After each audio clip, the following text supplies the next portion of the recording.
We're going to start with a question. What are you most afraid of losing? It might be your wallet. I lose mine about 4 times a day, so I've sort of stopped being afraid of losing it and just assumed I don't know where it is. Maybe it's an easier question to ask, actually, what are you more afraid of? Perhaps for you it's spiders, heights, public speaking. Maybe you're afraid of losing your reputation. Maybe you're afraid of losing your security, your family's approval, your sense of control, or your place in the world. Maybe you're afraid of losing that future which you've imagined for yourself. See, fear is rarely just about the thing we think we're afraid of, right? Fear often points us to something underneath that. It shows us what we've convinced ourselves we cannot live without.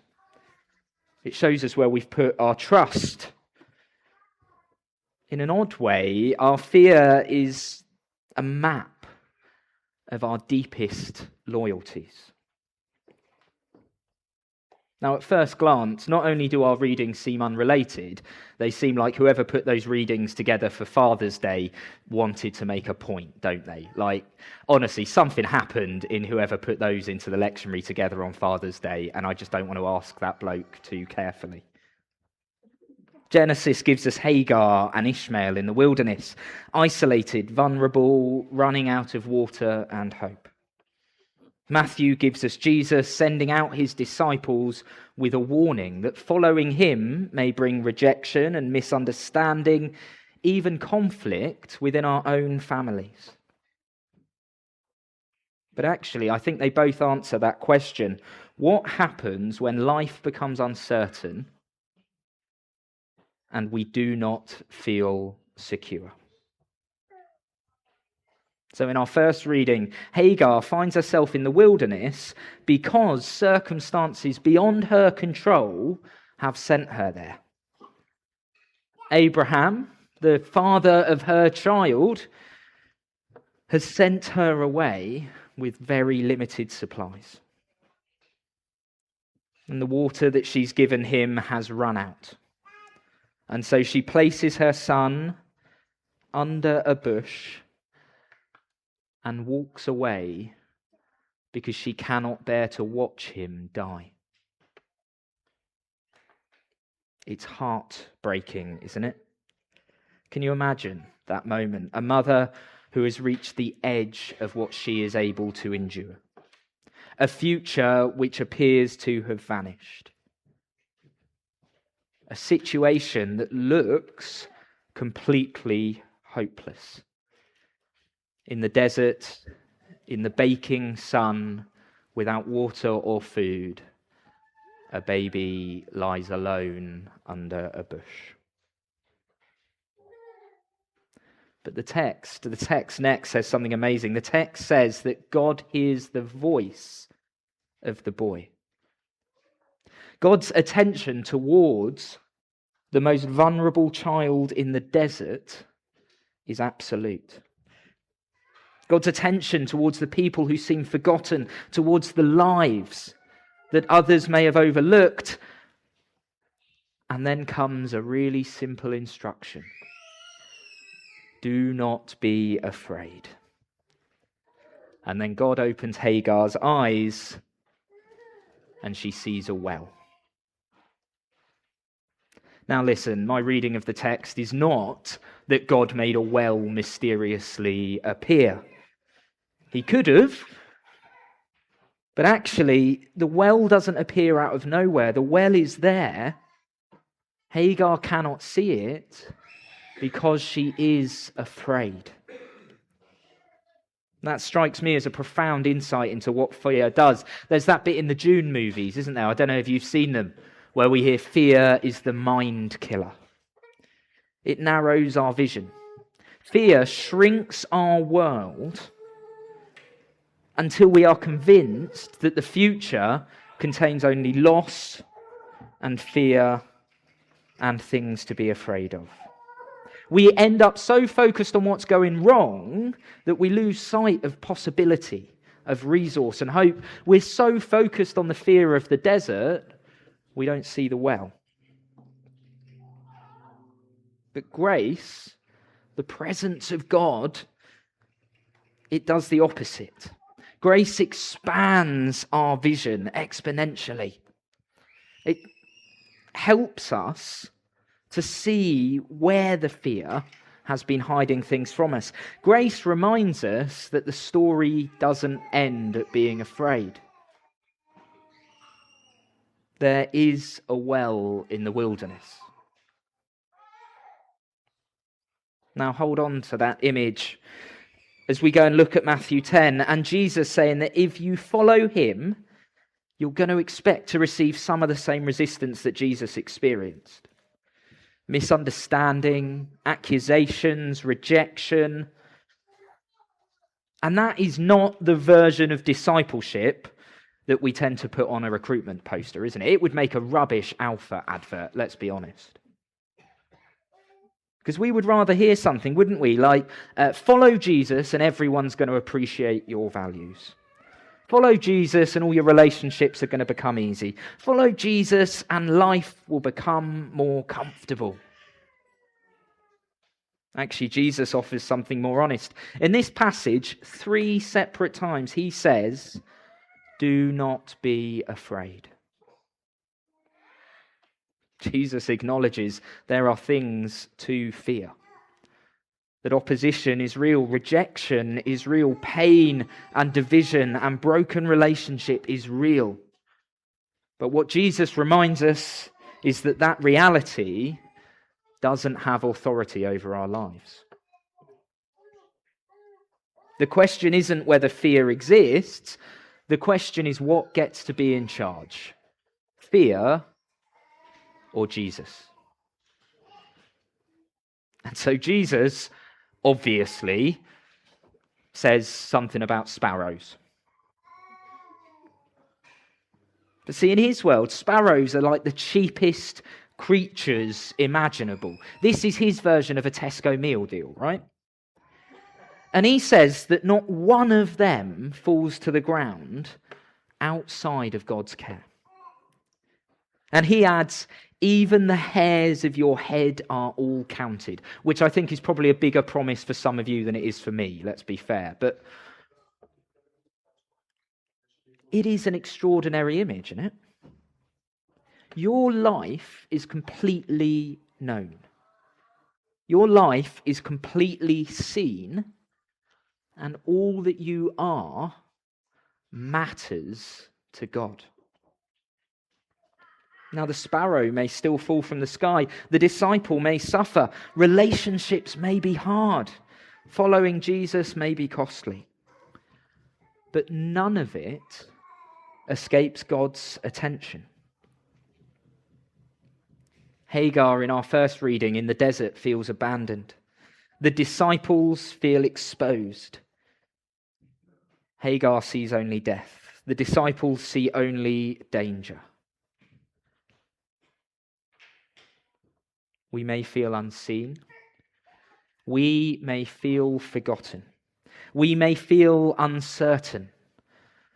But God hears, God sees, God reveals water, and Jesus reveals a larger reality. The message of our texts is that our story is being held by a God whose vision is so much larger than our fear. And then Jesus moves on to one of the most challenging parts of the passage, because he speaks about division within families, doesn't he? And to modern ears, this might sound surprising, but to first century listeners, this is even more dramatic, because family was safety. If you cut off your family, you were losing shelter, support, wealth. You were consigning yourself into the desert. Family was everything, and to lose family support meant losing your place in society. And so when Jesus says loyalty to him is going to create division, he's describing the cost of that ultimate allegiance. He's asking a really difficult question. What happens when our commitment to Christ coincides with our other loyalties? Because family is a gift, approval is a gift, and peace is a gift. But none of those can occupy the place that belongs to God alone. And look, I don't know about you, but that's where I feel the tension. I'm not worried about dramatic persecution. We live with incredible freedom and privilege in this country. But I am worried about disappointing the people that I love. I'm worried about looking stupid and as though I don't know what I'm doing. I'm worried about not being accepted or being misunderstood. And Jesus gets that. Jesus says, do not be afraid. He says that following him requires a loyalty deeper than any other loyalty.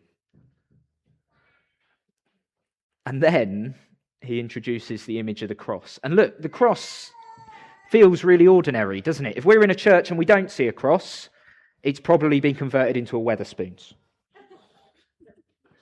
We see it in artwork, jewellery, architecture. But what we have forgotten is this is like having a statue of a firing squad up here.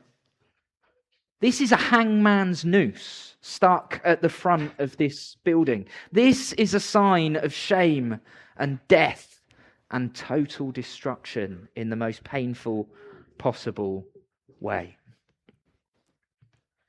And so when Jesus says, take up your cross, he is describing a life in which self-preservation is no longer the highest goal.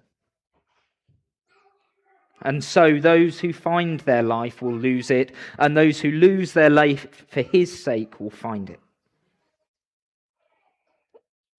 Think about how often we try and secure our lives by trying to control and hold on to everything around us. Protecting our image, managing perceptions, cling tightly to what we have and what we own. But I don't know about you, the tighter I hold on to that stuff, the more anxious I get. The more I get fearful and afraid that I might lose it. And so Jesus says, surrender it. Augustine, he has this line on this passage. He says that we need to learn how to fear the right things. And that when God becomes our ultimate concern, other fears lose their power. That fear of rejection, it becomes smaller. That fear of criticism, it becomes smaller. That fear of losing our status becomes smaller. It's what the disciples must learn. It's what Hagar learns. And it's what we must learn. Perhaps courage means speaking openly about our faith. Perhaps it means choosing integrity when compromise would be easier. Perhaps it means loving your family deeply without allowing their approval to define our identity. Perhaps it means noticing the people around us who feel invisible or overlooked or alone, and reminding them that they are seen by God. Because these readings aren't about fear. That is where they begin, and that is what they warn us of, but they are about calling. Hagar receives a future. Ishmael gets a promise. The disciples get a mission.